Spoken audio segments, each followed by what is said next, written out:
Thank you for joining me and the Karena, Virginia podcast. Today, I am going to be joined by a dear friend of mine, Kerry Butler, who I went to college with and who has some of the most incredible manifestation tools. She has been on Broadway numerous times. She's been nominated for Tony Awards. She was Belle in Beauty and the Beast right out of college, and she's been on many television shows. One of the most beautiful things about Kerry, though, is that she knew she wanted this life and she knew she had the ability to live it while still being a very spiritual and humble, loving and kind woman. So she's going to be sharing a lot of her secrets with all of you.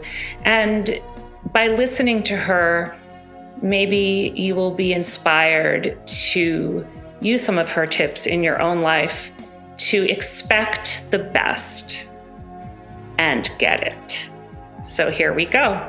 Well, thank you so much, Kerry, for being here. And I know you were a big part of me manifesting this, so it's exciting to have you as my very second guest.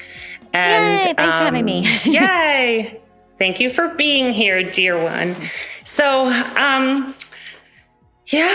thought maybe we could just start by telling the audience about how we met and how we were both acting majors, and you were musical theater, but we were both BFAs. At college up in Ithaca, New York, in a conservatory. And with a cut system that was extremely stressful and I found very difficult. For Kerry, I think there's a different opinion about it. So why don't you share a little bit about first our college experience? And then we're going to get to, you really manifesting this incredible life where you really were and are living into your dreams, which so many people would love to follow and know your secrets. So why don't we start with college? So, there was the cut program, and I don't know if I loved it, but I do, and I don't even know if I hate it because, this business is so hard and you do have to start learning rejection really early because that's really part of the job. It's not even your talent. It's whether you can take getting rejected every single day. And I did get like letters like you might get cut from the program. You're not good enough, and it's stressful and scary. But I always in the back of my head thought I was going to make it, whether or not through school, but in the business. I thought, so, I kind of thought like, if I get cut from the program, I'll just go to New York City and I'll take classes there. And I'm not going to let that determine whether or not I can go for my dream or not. But, also I got so much rejection growing up just because I've been in the business since I was 3 years old, really. My mom started putting me in commercials when I was 3. Then I stopped, then I started again at 5. And then I've been in the business consistently since I was 9 years old, doing commercials, TV shows. And I had so many people tell me I would never make it. And I just let that fuel me into working harder and learning new aspects of acting that I could try. And so I kind of let it fuel me and be like, well, I'll show them. Yeah. And that's an amazing quality because, I think for many, including me, I found it just chiseling at my self-esteem and that need to consistently prove myself. And I remember getting a letter about my voice, and I was in the dressing room crying my eyes out saying, am I going to get cut from this program? I have, a problem with my speaking voice. I don't know how to change this. And the day I graduated was such a relief because I finally felt like I wasn't going to be consistently critiqued until I went into the business. And then, of course, I was. But just talking to you, over the past couple of years about this, I mean, we graduated a long time ago, but just talking to you a little while ago about this, I said, wow, those 4 years were probably the 4 hardest working years of my life. And I've had very hard jobs. And you said, oh, I loved it. And I said, I love it. Wow. And that's why you stayed in the business. Right. And I didn't. And I know, I remember when I was leaving the business, I remember talking to you, and we were both in New York. And I remember saying to you, I don't have to do it like you do. Yeah. I don't love it like you do. And I don't see this being sustainable because I don't have the passion like you do. So, you have to love it so much that you would do it for free for the rest of your life. That's how much you have to love it. That whether or not you're on Broadway, whether or not you're making your living, like if you have another job, you're in community theater, like that's how much you have to love it. Yes. And I agree with that. And I know there are a lot of people that are in the business and they love it that much and they can't imagine doing anything else. But they're dealing with rejection over and over again. What advice do you have for them? Well, I think when really listen to the criticism, really find out why you aren't getting the jobs. And unfortunately, some people, it's like less than 2% of all people who come to New York to become an actor ever get one paycheck as an actor. So it's the odds are so small. But that's why I say the goal shouldn't be to be on Broadway. It should just you can be an actor in Seattle, you can be an actor in Chicago. So if you have this passion, it should be enough that you just want to be able to perform. Coming to New York is just the hardest of the hardest parts, the most competitive. But so I would say listen to the criticism that is being thrown your way, and every time just try and study a different style of acting. Try and take voice lessons. I'm a terrible dancer, so people would say too, like you won't be able to make it in musical theater if you can't dance. But I have made a huge career in musical theater, and I'm a terrible, terrible dancer. And there's no way I could fix that. So if you're not a singer, there's really not a way that you can suddenly become a singer. I can't. I'm just so uncoordinated. I've taken dance classes my whole life, and I do dance in shows, but I'm a mover. I'm okay. I'm next to a real dancer. There's no comparison. And dance auditions stress me out like crazy. I won't even go on them anymore. But so there is things that I could do, even though I can't dance. I could learn to do drama. I could learn to do comedy. I could learn to work on TV. I could learn to do cartoon voices. I could learn to read Audible books. Like there's so many other things I can do so that I can carve out my own career as a performer and not just rely on musical theater even in my career, I go through phases. Sometimes I will just do voiceover. Sometimes I just do commercials and I'm like, am I ever going to work on stage? And then I am on theater and I'm like never getting TV jobs. And so it's kind of riding the wave and saying yes to wherever the doors are opening.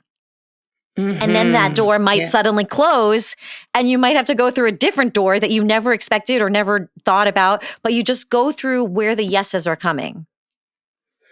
Yeah. And so, I like to say, expect the best and get it, right? And it sounds, and what I know of you also, and to our audience, they can hear this. You always knew that you were going to make it. And that seems to be a very common thread amongst people who have made it in the field of performance. And, a lot of people who are listening to this podcast have dreams that are not in an art, maybe just being an entrepreneur or, making it in something else in life, even just, finding their partner for life or having a baby, these dreams where they're finding obstacles and they are wondering why it's not happening for them. And I know when I used to teach fertility yoga, I used to always say, if you keep that message from the doctor that says you will not have that baby, your body will respond. So you have to eradicate that, right? I say God's delays are not God's denials. God's delays are not God's denials. I love that. So God's delays are not God's denials. But when they're there and when there are delays and those frustrations, right? For someone who is doing IVF and doing yoga for fertility and eating well and doing everything right. And every month they're getting a period and they're not pregnant and they're devastated. How do they keep the faith that they will have a baby? I think, well, for one, I will talk about manifestation and visualization, which I think is huge. But also, I want to say, like how I said before, everybody might not be meant to be on Broadway. Like maybe you're meant to be a mom in a different way. And maybe you have to surrender the way you think you are meant to be a mom and open yourself up. Maybe somebody's going to come into your life who's going to suddenly open your eyes to adoption or suddenly open your eyes to surrogacy, something that you've never thought of before, or somebody in your life is going to have a child and not be able to take care of that child. And suddenly you see your purpose in being a secondary parent to this person. Whereas if you had your own child, you wouldn't be able to do that. So I think at the same time, while staying positive, while still praying to get pregnant, open up your mind to other possibilities, because I adopted my daughters and it was the best decision I've ever made in my entire life. And it's brought me so much joy and it's just made the world a smaller place. Like, so in terms of like your place in the world, just to think that I'm welcomed. My daughters are from Ethiopia, so I'm welcomed in the Black community. They've welcomed me with open arms, and you just see the world in a whole new light. And so that in itself is something so special that I wouldn't have had. And I didn't have problems with fertility. I just kept my mind open, and I was getting signs that I was meant to adopt, and my husband didn't want to, and I kept getting these signs. And so I said, I surrender what I wanted, because we actually did try one time to get pregnant, and I got pregnant. And then I was thrown, because I was like, I always wanted to adopt. I always felt like that I was meant to adopt. And so we got pregnant. I was like, oh, okay, I guess we're doing this. And I was scared. And then I ended up having a miscarriage, and that was very scary. And I was like, and then we got more signs that I was meant to adopt. So we stopped even trying to get pregnant and just really followed that path on adoption. I remember being in your apartment in New York in our 20s. And it was before you were married. I wasn't married yet.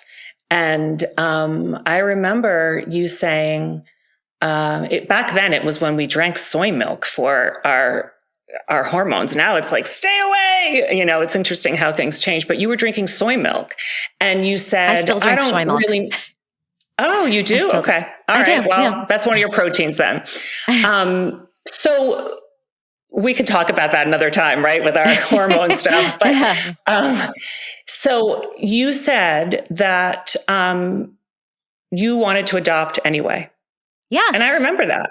And that was I remember so well. And I said, okay, wow, that's awesome. And so it was way before. Yes, that's right. You adopted Segi too. It was before it was before I had kids, or I was even married.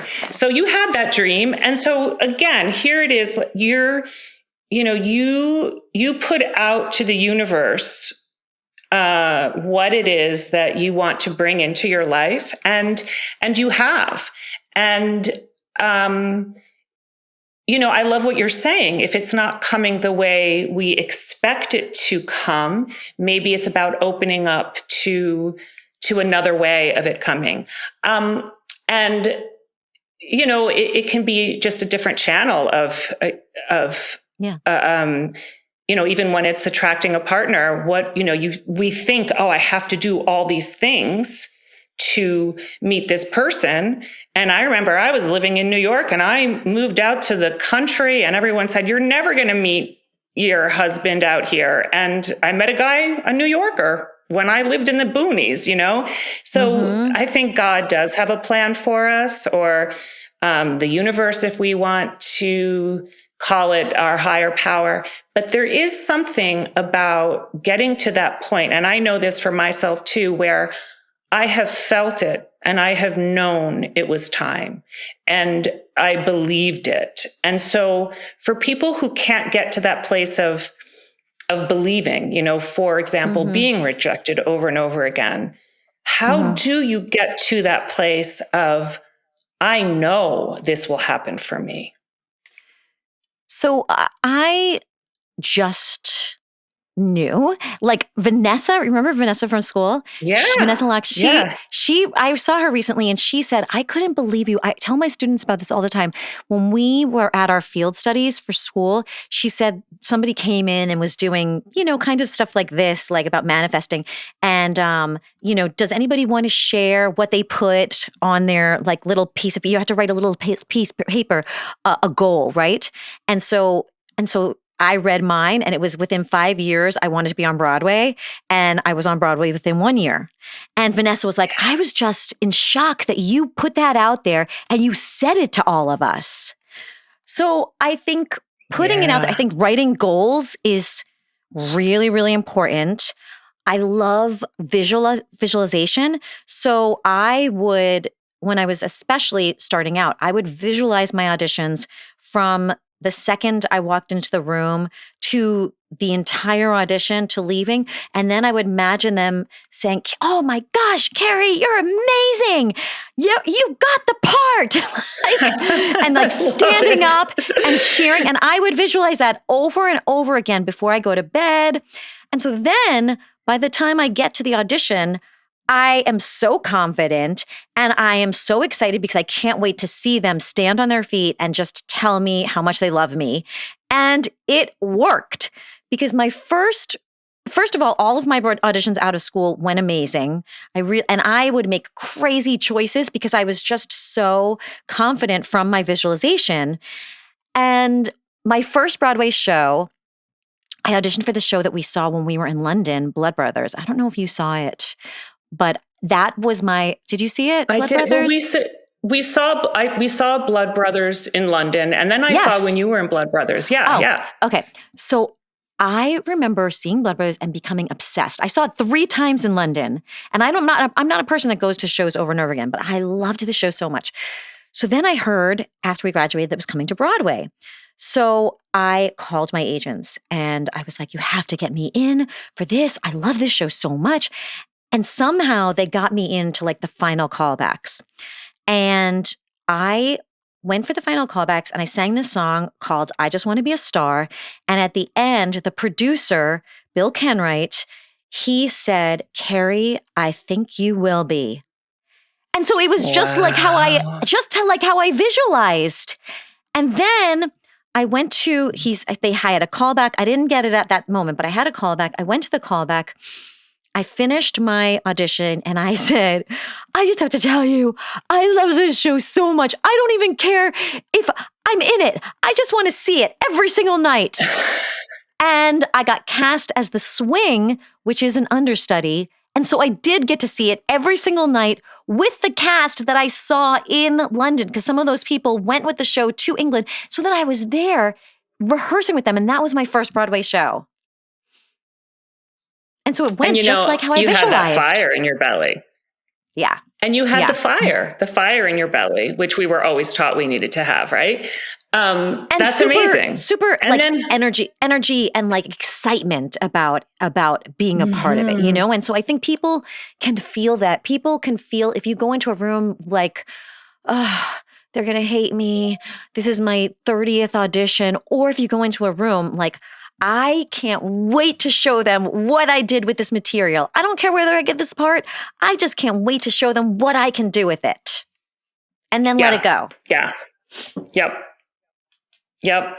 Yeah. I love that. I really do. I think that's so, it's so important to show that you have passion, as opposed to, I'm only going to be in this if you give me this part, and there's no way I'm going to be an understudy. You know, that different way of, I own what I'll do and what I won't do. Right. So tell us about when you were Belle in Beauty and the Beast on Broadway and what it felt like, because so many young women dream of being a princess, right? And then to actually be able to wear those princess dresses, to be Belle, and to be on Broadway at such a young age. Yeah, that was, I think, was that my second Broadway show? Yeah, I think that was my second Broadway show. And I'm a huge Disney fan. Before I had kids, I would go like at least 4 times a year. Kids really put a damper on my Disney obsession. But so I was just so excited. I love everything Disney. And I'm still manifesting being a princess in a movie. My time is not on my side at this point, but I'm still putting it out there. Well, you could be queen. A mother. Yeah. But yeah, I loved working for Disney, and I still, I did Belle for 2 years, and it was my first time like being a lead in a show. So it was a great experience. And I still love working for Disney because it's the gift that keeps on giving. I get to perform on Disney cruises. I've gotten to perform in the Disney parks, which has been like a highlight of my career. Yeah, it's just been great. Yeah, and your singing voice, to the audience, Kerry's singing voice is just beyond. And when Kerry was Beauty and the Beast, when Kerry was Belle in Beauty and the Beast, I had left the industry and I became a pharmaceutical rep. And that job was like the best at the time. I had benefits, I had a routine, I had rhythm, and I needed that so much at that point in my life. And we had this huge expense account. So how many times did I see Kerry as Belle in Beauty and the Beast? I used to bring the doctors, I used to bring their families. We used to go to these nice restaurants, and then Kerry would bring them backstage with their kids, and she'd keep her Broadway Belle dress on. And that was it. And I wasn't thinking, wow, I wish I was on Broadway. I was thinking, oh, I'm so glad, that I got this out of my system. And that's, again, different strokes for different folks. That's not the way it goes for everyone.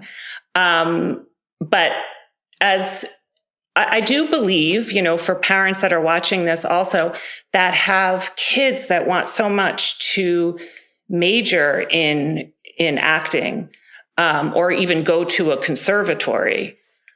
With a BFA, I do believe it is probably to me, I believe it was probably the greatest education. And if I think about, yes, absolutely, because we learned such discipline. We weren't able to go out and party at night. We were up every day by 7:00. We had rehearsals at night until 10. If we had tech, they were until 11. We had classes all day. Also, it's really good for teaching you like public speaking. It teaches you like kind of to get inside another person's mindset. So a lot of actors also go into psychology, things like that. And your voice, your speaking voice, right? We were not allowed to have any accent at all when we graduated, but we needed to know all the different dialects. Yeah. But if we had any, New Jersey or New York and it was very, I think the most that I got out of it was the discipline and just I still have that consistency in my life. And I definitely have, I do thrive on rhythm and I do thrive on routines, but I definitely never lost that consistency of keeping up. And I don't, I don't know that everybody learns that in college. And also, when I became a pharmaceutical rep, they said, you don't have any science background. And I said, I was selling myself with an agent and a manager in New York and LA. And if I could sell myself, I can sell, I just, learn about this product. Right. I'll memorize it. And that's what I did. Wow. So yeah. But tell me about now in your life, having, one almost in high school and then one in college, right? Mm-hmm. And being a mom and having all these other kids just adoring you, and what that's like for Segi and Sumi, having, being a star to other teenagers, but being a mom to yours. I don't know how much it affects them. It's not like I go down the street and I get mobbed by paparazzi or anything like that. Most of the time, no one knows who I am as I'm walking around. I always joke there's a 10-block radius where I'm very famous, which is like, right on 42nd Street where I might get recognized there. But for the most part, I don't. I think that they also love going to shows. So that part's cool. I think they like it, if their friends like musical theater, they like to be able to say my mom is on Broadway. But for the most part, they have their own interests. My daughter Sumi is like, I want to be an actress, but not like you, Mom. I'm like, you mean working? But but she I think she wants to do like TV and film and stuff. So and Segi loves theater, but she's going into business. I could see her doing something on the business end of theater, but I don't know whether that's something she wants to do. But she loves it, and they both of them love it and appreciate it, which is exciting. It's exciting. Now that they're getting older, it's fun to go to theater with them and to talk about the shows afterwards. That's really, really fun. So for the most part, I would say I'm a little bit of the cool mom from Mean Girls that I played. Mm-hmm. And I think, so sometimes I get cool things and then that kind of steps me up in their eyes. Like Ariana Grande talked about me on a talk show and they're like, what? Ariana Grande talked about you? And I'm like replaying the clip for them. Or like I took my daughter to see Sarah. She's in The Great Gatsby now, but she was on Modern Family, and my youngest daughter is obsessed with Modern Family, like watches it every single night. And so we went to see her in The Great Gatsby and we went backstage. And then Sarah Hyland, she freaked out when she saw me. And my daughter was like, what is happening? She was like a crazy fan. And my daughter was kind of like, that was really weird. Yeah, well, that's beautiful. This sounds so healthy. It sounds like they have such confidence in your love, and they celebrate you, and they love that you're adored. So that's something that you and Joe have. I think you've raised kids to celebrate you, and that's a very, very, very beautiful thing. Tell us about Mean Girls.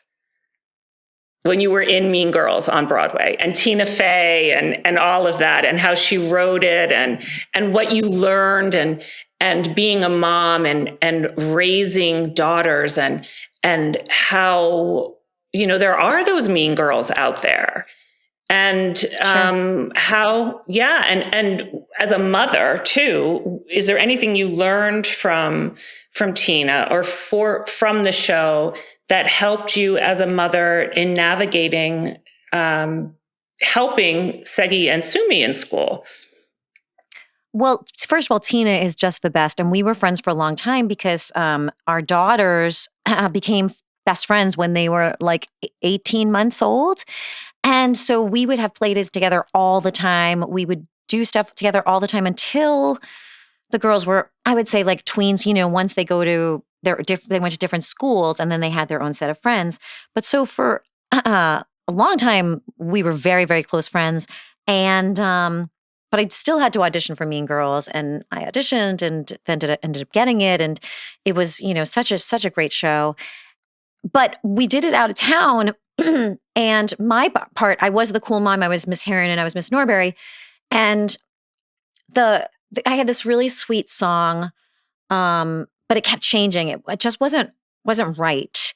And I went to Tina, and it was landing, but I just thought it could be like a better kind of pop. And I went to Tina and I said, we have the daughters the same age, and we're at that stage where they both hate us. Like everything we do is wrong. The way we eat, there's nothing that we do right. And so I said, I feel like that's the in for that song. And so she was a little bit in shock because there were so many bigger things that they had to work on. But then I guess they thought about it, and then they found this really funny version. And it was like, I've done this in several shows now. Like I'm very much a team player, and not about like my moment in the show. It's like I can hear the audience, and I really want to find the moment that's right for the show rather than right for me. So I had a solo, and now it became a duet, but it was better. It was better for the show. It was better and it was exactly right. And it was all about it was a reprise of the song that the one girl sings, What's Wrong With Me? And now the mom sings What's Wrong With Me? And it was just really, really a great moment in the show. And I did the same thing in Beetlejuice, where I had this beautiful song about miscarriages because our characters had lost children. Then it was about like living now and letting go of fear and sort of being a surrogate family for Lydia.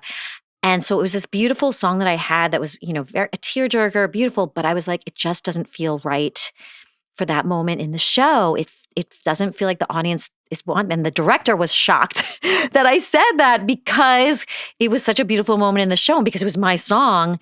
And so then they gave me a different song. And then right as we were starting, right when we were actually in previews, they were lighting the show. We weren't even in the rehearsal space anymore. They were like, we just came up with this song. We want to play it for you. And again, it was a duet. So they were taking away my solo, but I heard it and I was like, this is right. This is right in the moment. And so we rehearsed it in the lobby because we didn't even have rehearsal space. And we were about to go into previews. And so it was so fast. But that's kind of the excitement of creating a new show and finding, and because in Beetlejuice, we also went out of town. So that song was there the whole time out of town. And then they tried out new songs. But that's the exciting part of doing a new show, like just throwing paint at a wall and seeing what sticks and trying it in front of an audience. Yeah, I mean, I hear the passion in your voice for sure. And, this is all leading me to the idea of, St. Francis of Assisi, one of my all-time favorite saints. And he says, it is in giving that we receive, right? And what I know of you as a person is that you will put yourself out there to be a team player. And you also are a truth teller. And even with me, you've called me out on things where you're like, Karena, maybe you should, and I'm going, okay. And I trust you. And even if I don't want to hear it, I say, all right, tell me more about it. All right, I'm going to listen because, sometimes there are people in our lives that won't direct us with their true authenticity, right? I think you and I have a friendship where we know we have each other's backs. And if we're sharing something with one another, it is with absolute support where we always want to lift one another up. It's for the best. Yes, 100%. And I do believe like God has blessed our friendship. And, we pray together all the time. And if I'm having, like a moral crisis, you would be the person that I would go to. And I don't even know if you would give me the right advice at first, but you would be like, we got to pray about it, and then see what comes from that. Yeah, because sometimes there's a higher power that's going to give us the wisdom, and we're just there to be, to hold the space for one another. And there are times when we have prayed together, and then afterwards we both said, I got the message. And it's not coming from me to you or from you to me necessarily, but through ourselves. And so talk a little bit about your praying. And you used to always say that God was your publicist. When things would get a little shaky at all in the industry, God is my publicist. And I've heard you say that to other people too. So can you tell us a little bit about that? I think it's a beautiful thing for people to hear about. Yeah. So, for sure, there were times, I've been in this business for like decades now, and there were times when I thought about giving up. There were times when I just thought, even recently, there were times when I was like, oh gosh, am I ever going to get a job again?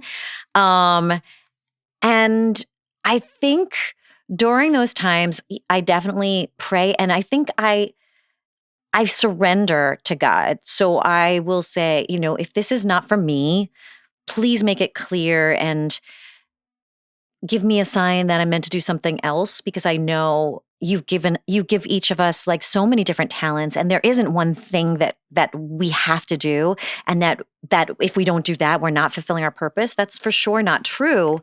I had a job as a social worker. It wasn't really a job. It was more like, I don't know if what you'd call it, an intern or something like that. But working with families in the foster care system, and my heart has always been for helping kids. That's certainly a passion that's been on my heart. And I thought, I could do that. I could go back to school and be a social worker, and maybe I still will one day, or maybe I will be a foster parent one day. As long as God keeps giving me jobs in this industry, I will say yes.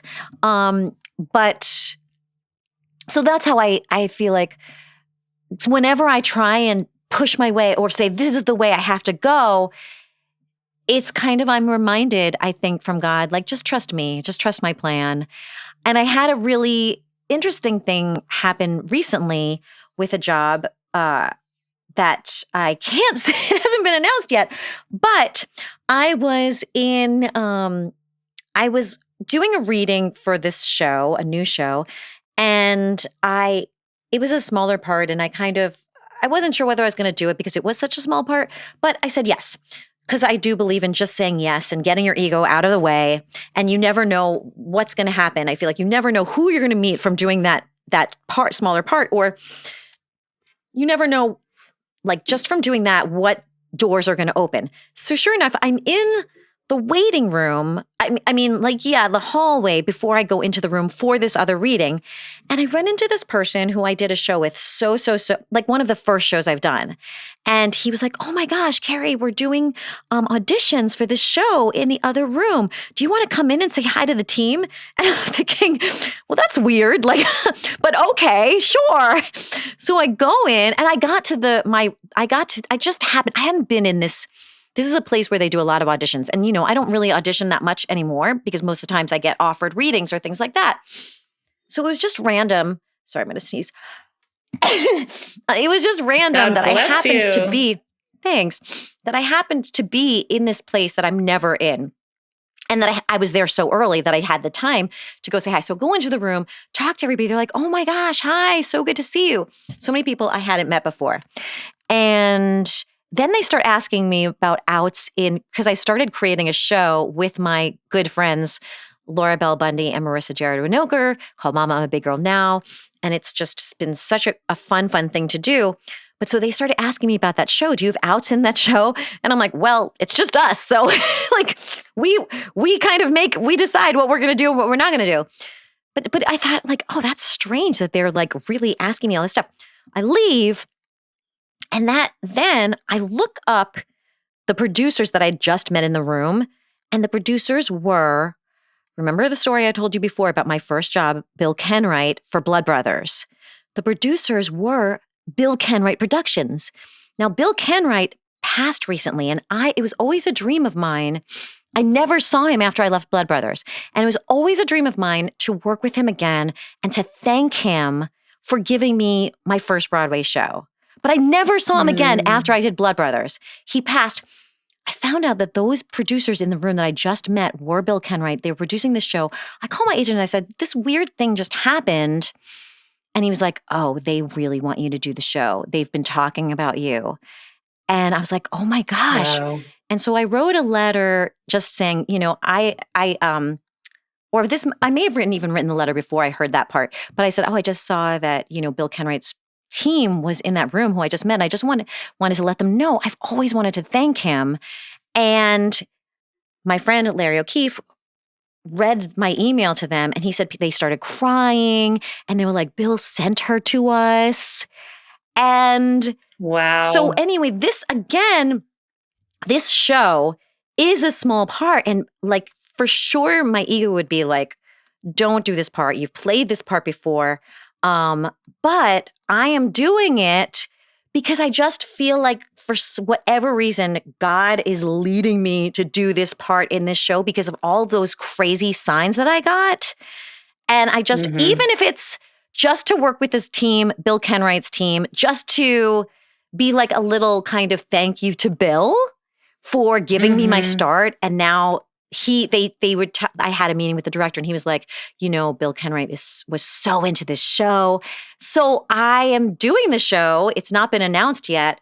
But probably you can announce it by the time this comes out. But we'll see how it goes. But no matter what, like that's how I kind of let God lead me through things. And I open myself up to say like, okay, it's not what I want, but for whatever reason, you're guiding me to be there. And maybe it's just, I used to have like a backstage Bible study, and maybe it's because somebody backstage needs me. Maybe I'm supposed to meet somebody in the ensemble or, somewhere backstage who I'm supposed to help. Maybe that's it. Maybe that's the whole reason I am in this show. See, but that's so beautiful. And again, that it's opening to miracle moments by being of service as well. And there's so much talk these days about, setting strong boundaries and,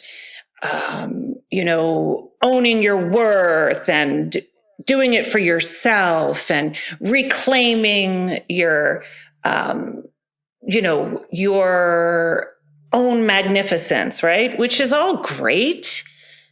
But if we're not in a constant energy exchange, my opinion is that we are literally going to continue hitting walls because whether people believe in God or they believe in nature, there is no matter what, there is something that you and I refer to as God. For other people, they may refer to it as the wind or the trees, but there is something that is so much bigger than us, that sustains us, and that loves when we live in flow and when we are putting ourselves in situations where we can be helpful to other people and where we can be of service.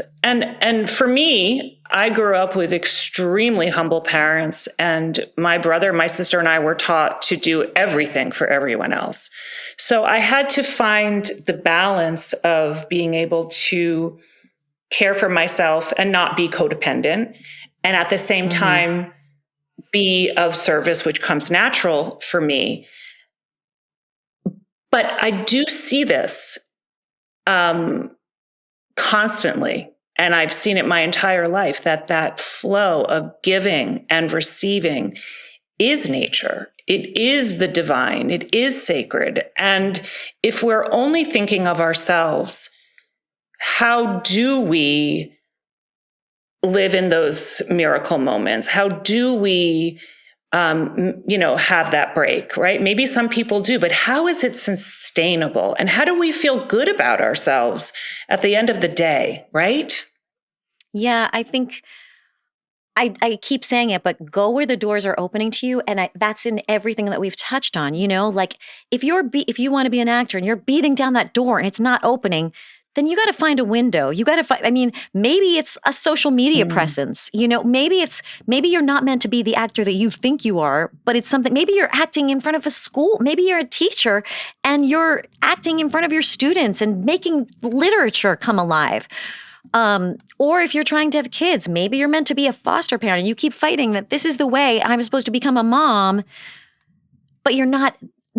Remember there's that joke about, I can't remember exactly, about asking God for help. And he's like, I already sent you 3 life and you ignored them, because it wasn't what you were expecting. It wasn't your way. Yeah. In fact, I think we should talk about that. There was a man and there was a flood, right? And